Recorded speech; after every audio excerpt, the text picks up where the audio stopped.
Hey, fourth grade. Welcome to our spooky lesson about some spooky music. So now music to has one of its purposes is to create some kind of atmosphere, okay?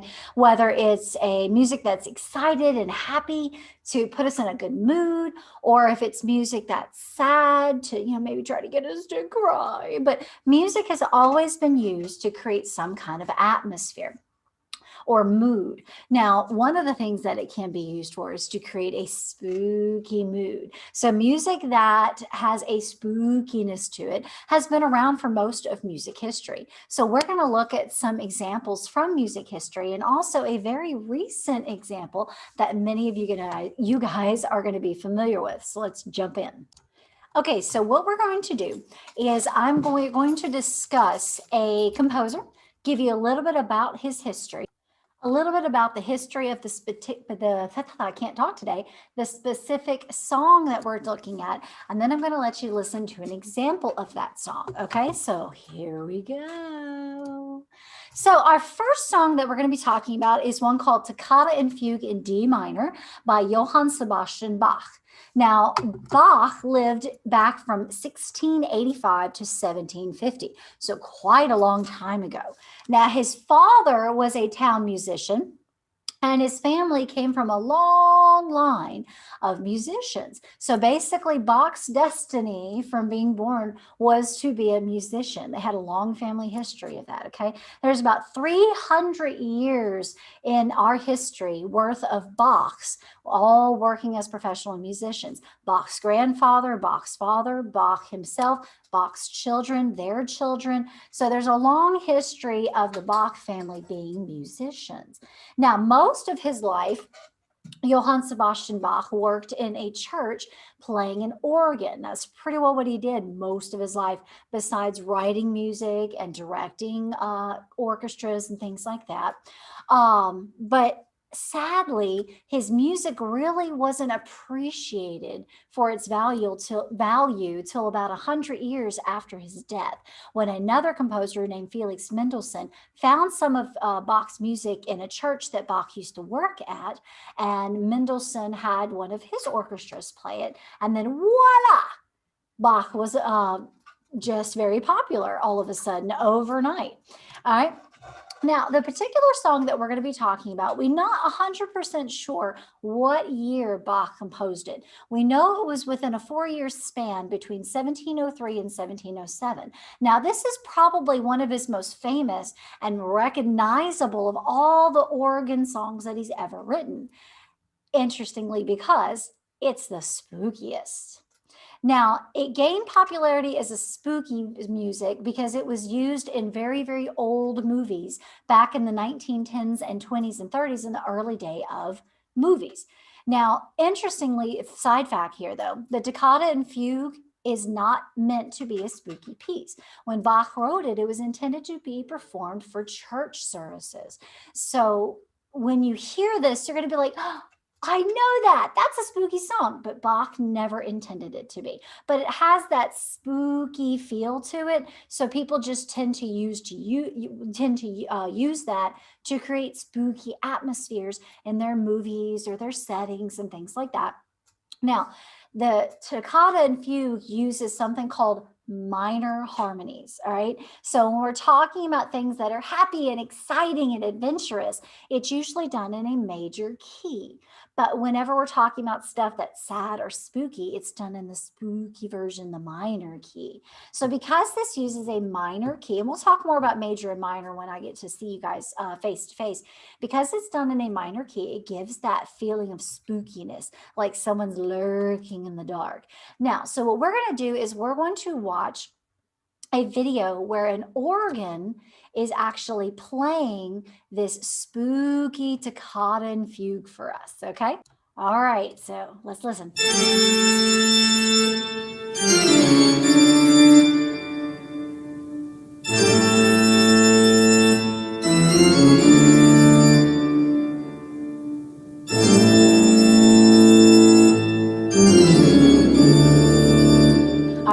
See a show of hands out there. How many of you guys recognize this piece?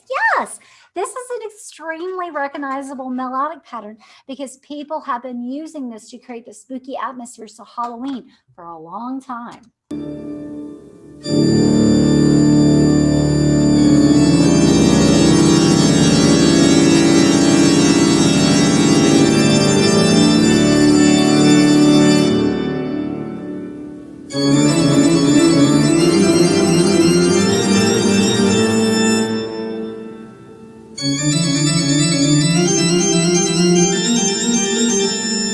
Now, the picture that you're seeing in the video here, what we're hearing is called a pipe organ, okay? So pipe organs use, you know it, pipes. So if you look at the center of the picture on the video, we're looking at a whole bunch of pipes, which is very, very common in many, many, many, many, many, many, many, many, many, many, many churches, especially churches around Europe, okay? So you have these pipes that are built up in the wall, and then you've got the organ that's sitting somewhere not too terribly far from that, and that's where the sound's coming out.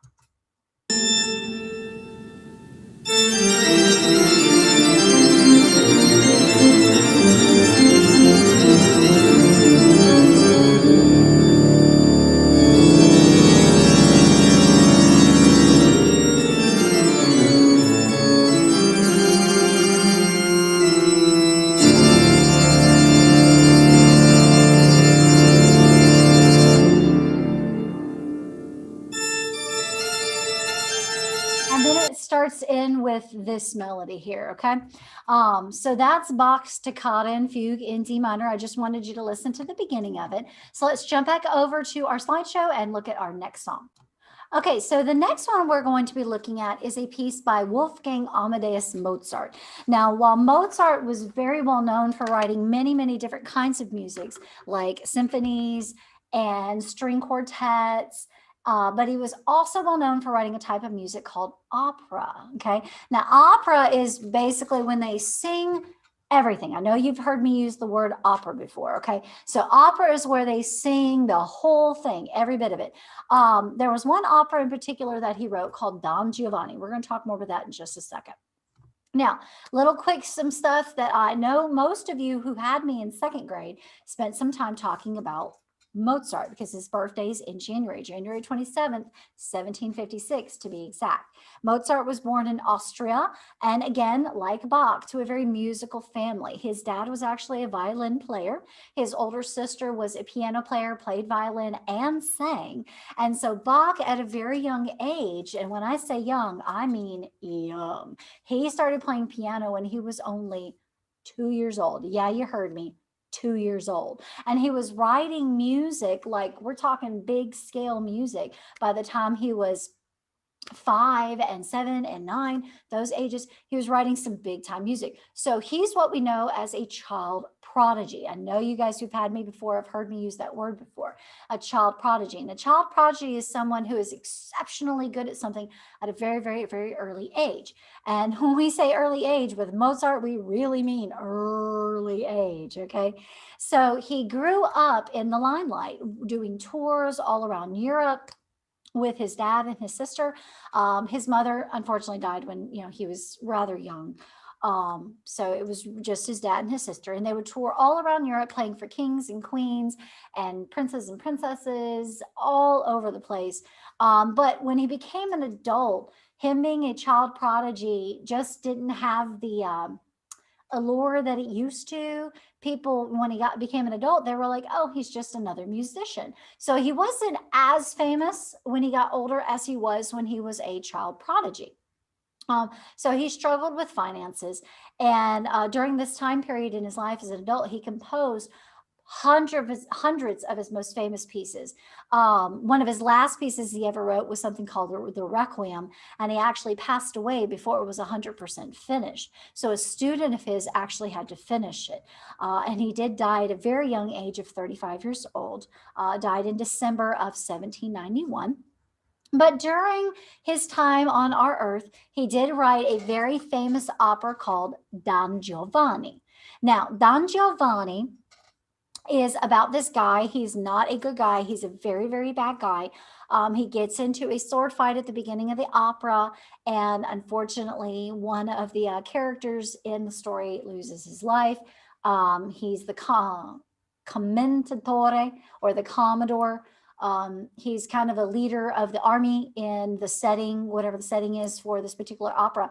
And Don Giovanni has wronged this guy's daughter. And so he's sticking up for his daughter, but Don Giovanni wins the fight, unfortunately. So here in the final scene of the opera, Don Giovanni, the statue, because they've buried the commendatore, which I'm just going to say Commodore from now on. They have buried the Commodore and put up a statue to him. And so in this scene, the statue comes to life basically as a ghost. And because Don Giovanni has led a very bad life, the ghost has come to take him down to his death. And the scene is very frightful for Don Giovanni, as at first he's in denial that the statue would actually come for him, because there was I think a scene in a cemetery where he had a vision of the statue coming to life. And he, for some reason, invited it to dinner. And so the statue here in this final scene is shown up, inviting him to dinner. And Don Giovanni's like, okay, well, I said I would have you at dinner, so let's have dinner. And then the ghost is like, oh, no, no, no, no. You're a bad guy. You're about to pay for all that. So here is the live operatic scene of the final scene of Don Giovanni.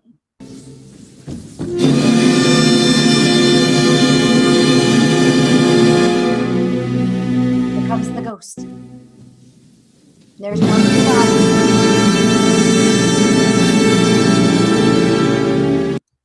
Now, that's the statue. That's the ghost of the Commodore.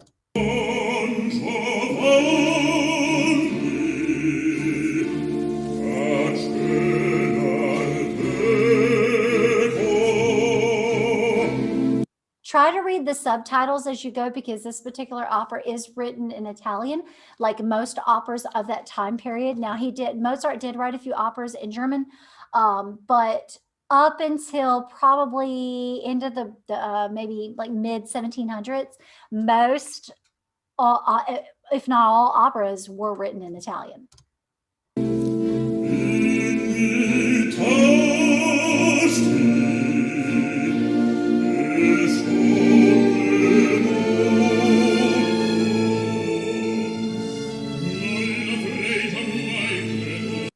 And that is Don Giovanni, and he's in disbelief right now.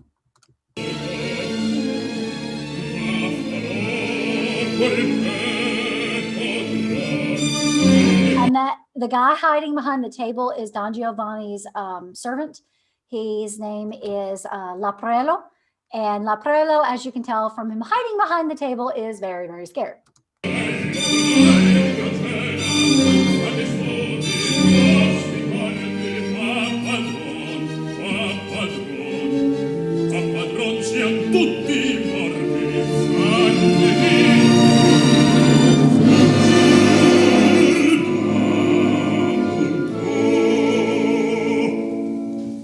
Now listen to how Mozart uses the musical instruments and the melodies that the singers are singing to create this spooky, very tense atmosphere that's needed for this final scene, where Don Giovanni is paying for every bad thing that he's done.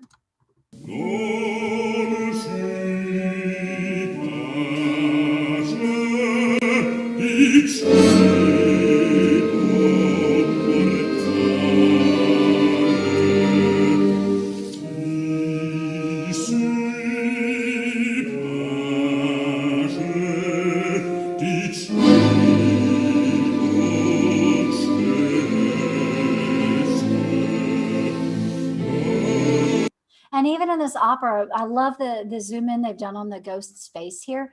You can see that they've put a mask on him and made it look very statue-like. And then the parts of his body that are you can see that aren't covered in costume, they painted it to match the color of the mask and his costume to continue to create that illusion that this is a statue kind of come to life as a ghost. So yeah, great costume design there.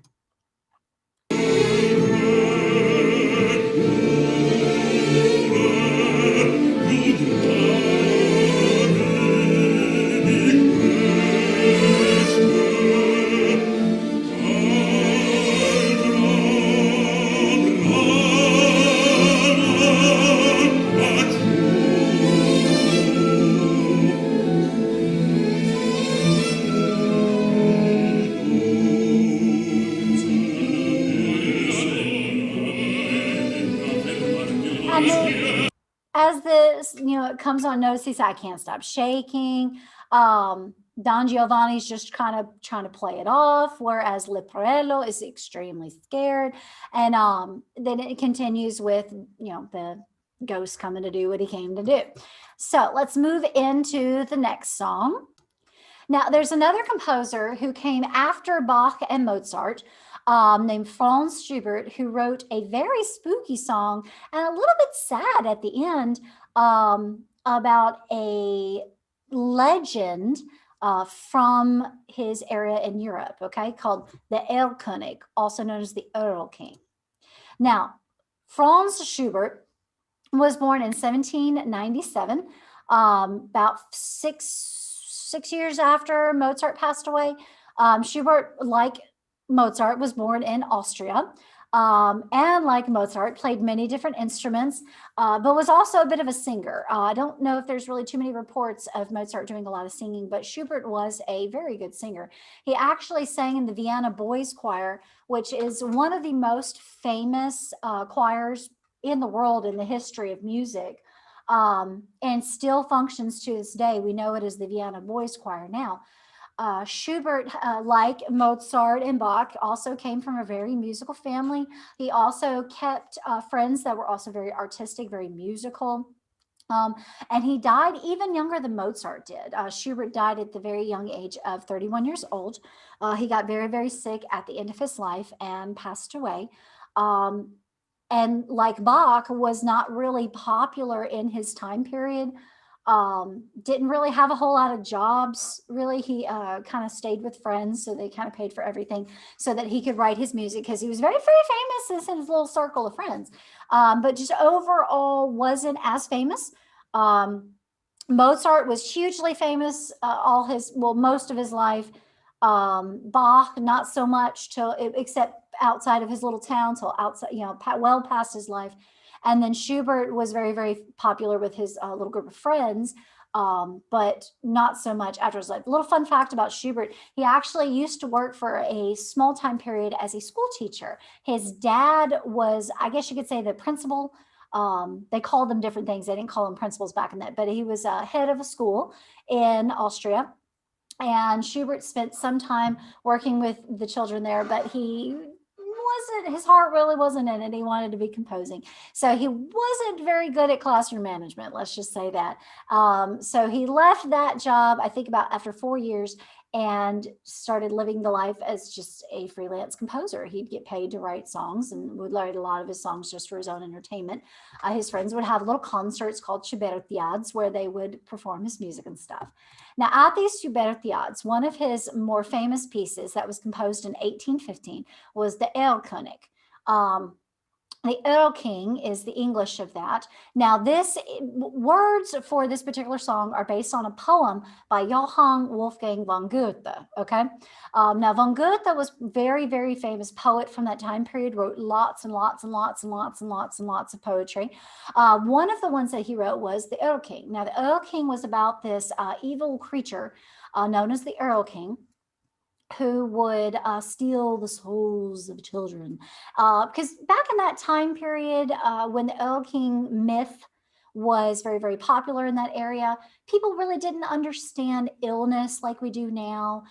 They didn't know how to treat it well like we do now. And so their way of explaining why a child would die at a very young age would be the Erl King must have come and stolen his soul.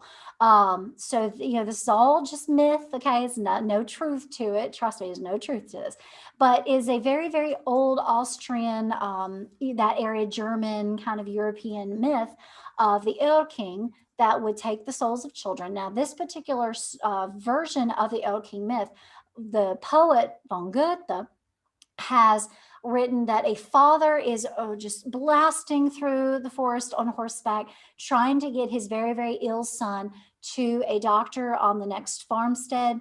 And during the ride, the son keeps saying that he sees a ghost, or he sees the Erl King.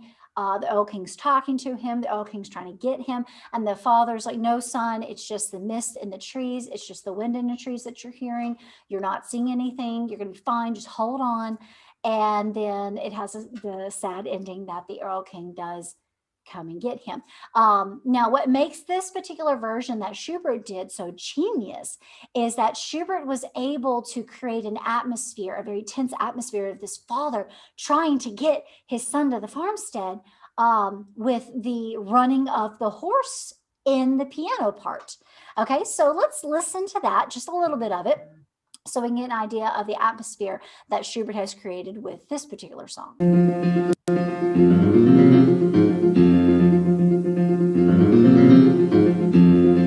So in the piano, do you hear that?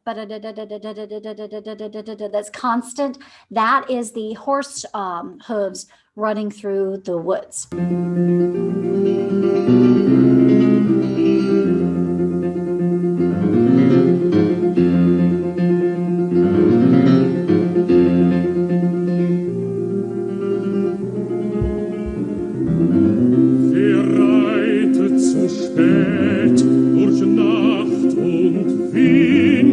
Now, this song is in German, so you can see the subtitles down here. It gives you the translation of what he's saying.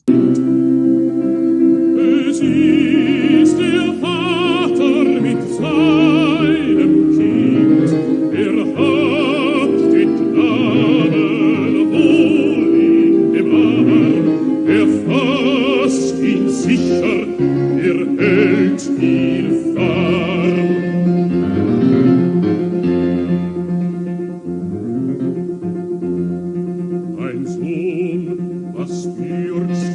So bang dein Gesicht, siehst Vater, du den Erlkönig nicht. Now, one of the things that Schubert was able to do with asking the vocal performer is when he does the different characters in the song, that the performer actually changes the tone of his voice. So when he's at the beginning, he was the narrator, it's just very matter of fact. And then when he does the character of the father, asking his son, why are you covering your face? Why are you hiding, closing your ears? He's doing a kind of a deeper tone. And when he does the character of the boy, he's using, as you noticed, a lighter tone to kind of create the feel of it being a child. And then when he does the character of the Erlkönig, the Erl King, he's doing kind of it's kind of a spooky voice. I'll let you hear what it sounds like. It's really hard to describe, but it's very spooky and really, because the Erl King's trying to entice the boy, come on, it's going to be okay. It's going to be okay. Even though it's not going to be okay.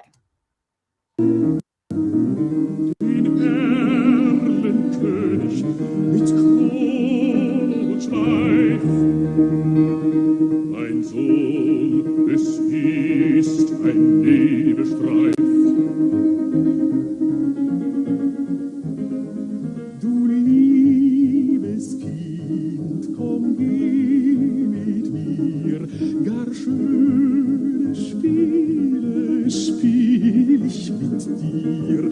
Manch bunte Blumen sind an dem Strand, meine Mutter hat manch Müden gewandt. Mein Vater,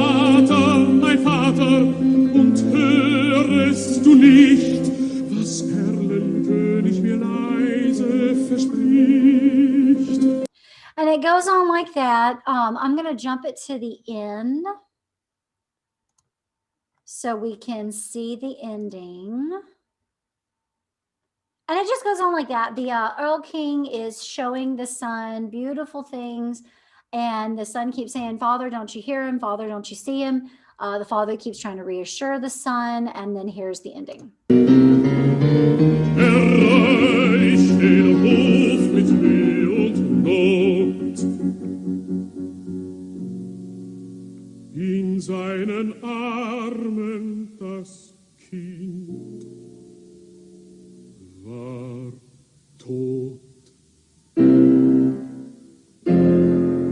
So very sad ending, but Schubert was really able to use the piano and the vocalist to create that spooky atmosphere throughout. All right, let's look at one more. And this is more of a contemporary song I think you guys are going to enjoy.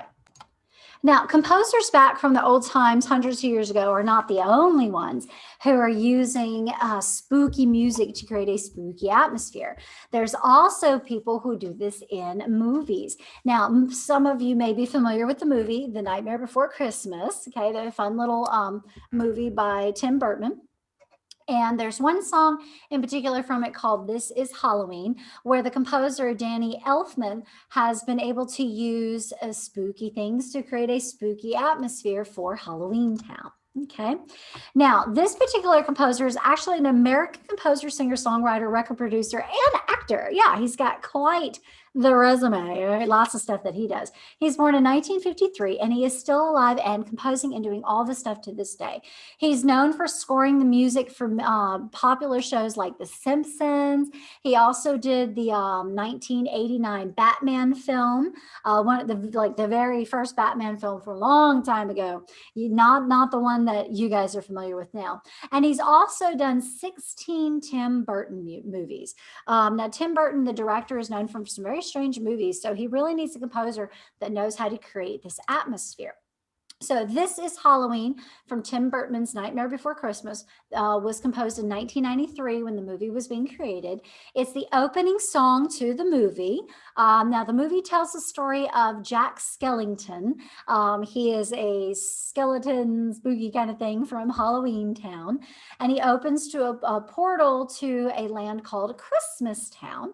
And he hopes to begin celebrating Christmas back at his Halloween Town, but some of the things that he gets into kind of, unexpected consequences of what he did opening it, but it all turns out fine in the end. So let's listen to This Is Halloween from Tim Burton's Nightmare Before Christmas, composed by Danny Elfman.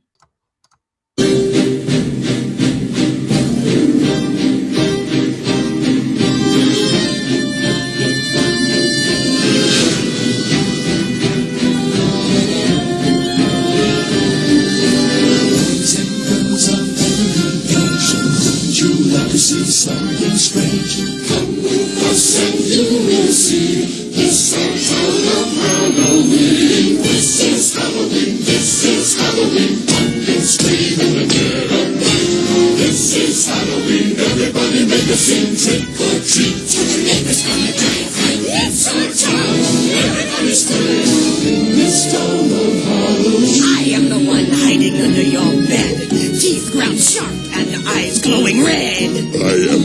Okay, so you can hear what Danny Elfman was able to do is really use an interesting combination of instruments and some very spooky harmonies and melodies in order to create the spooky feel as the film is beginning. One hiding under your stairs, fingers like snakes and spiders in my hair. This is Halloween, this is Halloween, Halloween, Halloween, Halloween, Halloween. In this town we call home, everyone hail to the pumpkin song.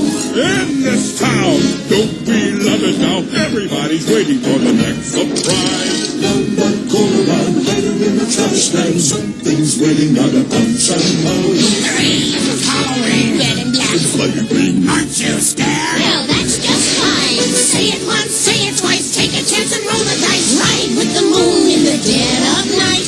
Everybody scream! Everybody scream! In our town of Halloween. I am the clown with the tearaway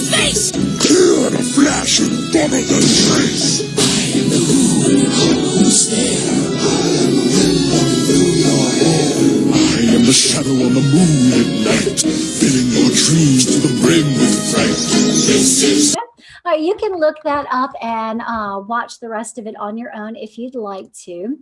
So that's just some songs back from hundreds of years ago and even recent that have been able to use music to create kind of spooky sounds.